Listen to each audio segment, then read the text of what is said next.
There's a lot of things we can thank the French people for. Fries. Clay court tennis. But ultimately, we want to thank them for this amazing meal. Yes. Do you want an intro? Be like, hey everybody, welcome to Plate Culture? Do you want to do that?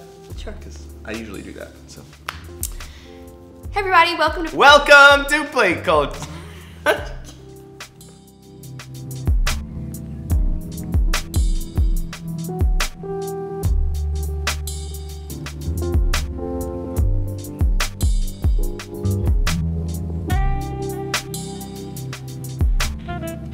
Welcome back to Plate Culture. We're in week 2 of French month.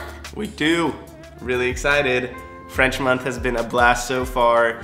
And last week we gave you guys a lunch recipe. Today we're going with a main dinner course recipe. And then next week, what do we have, Laura?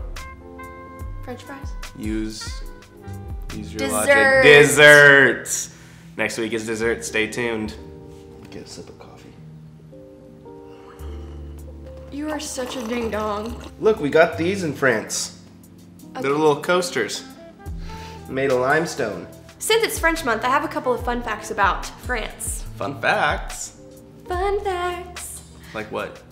Did you know that the French... Les choses amusantes. The French consume about 57 pounds of cheese every single year. I don't think that's true. I googled it. Really? Also, 57 each per each household? person. Oh, look at that. Also, fun fact number 2, an upside down baguette is bad luck. Interesting. But I didn't know Upside down when? Like when it's served? When you're eating it? I don't know. Who knows? If it's ever upside down, it's bad luck. Don't eat it. Keep it right side up, people. So Lucas, why French?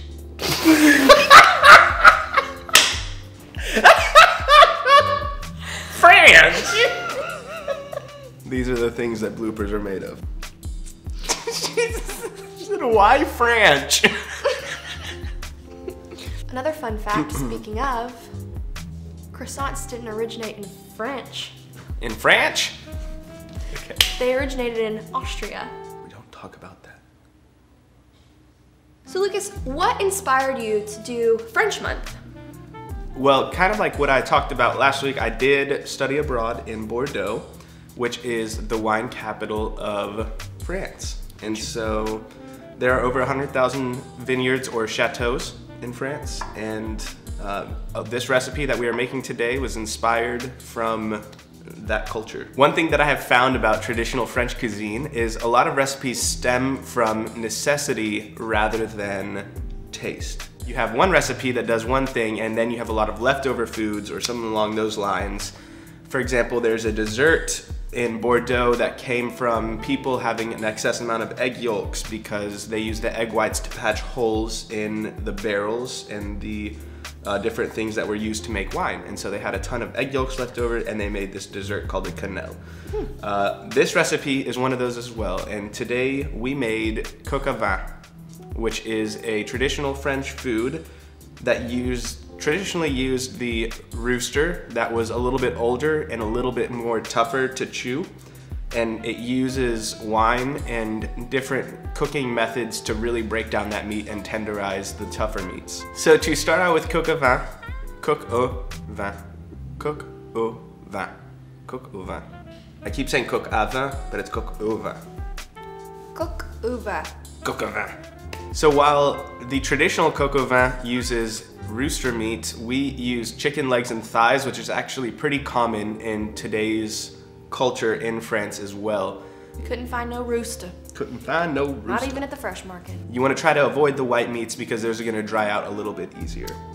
So to start out with, you want to take your chicken legs and thighs and you want to put them in a large mixing bowl with some salt and pepper, a few bay leaves, a few sprigs of thyme, and an entire bottle of wine. The acidity of the red wine helps break down the meat of the chicken and helps it to become super, super tender, which is what you really want here. And it was one of the original reasons why they prepared it this way, was to break down and tenderize the meat. After that chicken has marinated in the fridge for 30 minutes or up to a day, you want to take it out, pat the chickens dry with a paper towel, and then you want to set them aside and you want to cook your lardons or bacon. You can either use pork belly, which is cut up into small pieces, which is called lardon. There was no pork belly at the grocery store I went to, so we used bacon as a substitute. Once that bacon is nice and crispy, you want to set that aside, but you want to leave the grease of the bacon in the pan that you are using. Make sure it's a really big, wide, and deep pan that you can braise something in for a long period of time. You want to brown all of your chicken. Make sure you don't overcrowd the pan. So even if you have to do this in a few different batches, you just want to cook the chicken on both sides until it's browned. It doesn't matter at this point if it's fully cooked all the way through, because it will simmer in the pot for another hour, and so it'll definitely be cooked by the end of that. All you want to do is make sure you get a good brown crust on both sides of the chicken. At this point, you want to cook all of your vegetables, and so you want to add the mushrooms, the carrots, and the onions, which are all diced, into the pan with the grease and the leftover juices from the chicken, and let those cook until they've fully browned with some salt and pepper. And then you add some tomato paste and your garlic until that is fragrant. It usually takes about a minute. I like to remind every time you're cooking garlic to not overcook it, because garlic burns very easily and burnt garlic is not a good taste. Once that garlic is nice and fragrant and the rest of the vegetables look good too, you want to add all of the marinade that you used for the chicken, so that entire bottle of wine, and you let that simmer for about 5 minutes. After that's simmered for about 5 minutes, you want to take the chicken and put it back in the pan, as well as half of the bacon that you've cooked. You want to cover the pan so it's not reducing, and let that chicken and sauce simmer for about an hour. It makes it super, super tender, and the sauce gets a really good flavor from everything. I'll say this is the most tender chicken I've ever eaten in my life. Tender chicken. Ever. More tender than chicken tenders. While that chicken is simmering, you can go ahead and make all of your sides. We made a French dish that I've always wanted to make because it looks super cool and really cheesy and delicious, and it's called Aligot. And Aligot is a kind of like a mashed potato, but it's super, super stretchy, and it is incredible. So Laura, you want to kind of go into the process of how we made this? Yeah. So we used Yukon Gold potatoes, about 5 or 6, maybe 7. You peel the potatoes and then... Peel the potatoes? Peel potatoes. Nope. Peel, okay. peel. I regret that. And we boiled those and mashed them. So once they have been boiled and mashed, you add the cream, butter, salt, and pepper. Then you add a pound of... Whole pound. Mozzarella cheese and a pound... Whole pound. Of Gruyere cheese. Gruyere. You stir it up until you break your back and you have to switch off to the next person because it's so elastic. Yes. It's heavy. And then you're done. It's a heavy stir. It takes a lot of stirring power. I had to do it because he couldn't. We took turns. Y'all, when you put all that cheese in there, it gets really hard to stir, so you want to put it in little portions. So you want to do about half the cheese first, stir that in until it's melted, add the rest of it, and y'all, it gets so stringy and so elastic that it's really hard to move around. And we don't really work out, at least I don't. I do. I play some sports, but I don't do like arm workouts, so y'all, that was tough. It was tough. After you finish up those sides, you should be about ready with the chicken. And so go over, check on it, make sure the chicken's really tender. If it is, you take the chickens out, and then you start working on the sauce. So the last thing to do is you can make what is called beurre manier. Beurre manier, which is basically just softened butter mixed with some flour. And what the French people do is they take this mixture and they add it to sauces to thicken it up. Some people put in like cornstarch and water to thicken up sauces. The French use butter and flour. Classic French. So once you put that butter and flour mixture in there, make sure that it is simmering and it will thicken up from the flour. And once that's thickened up, you're ready. And you put it all together, you put some aligot on your plate, nice and cheesy. You put some chicken on top of that, and then you drizzle it with the thickened red wine sauce.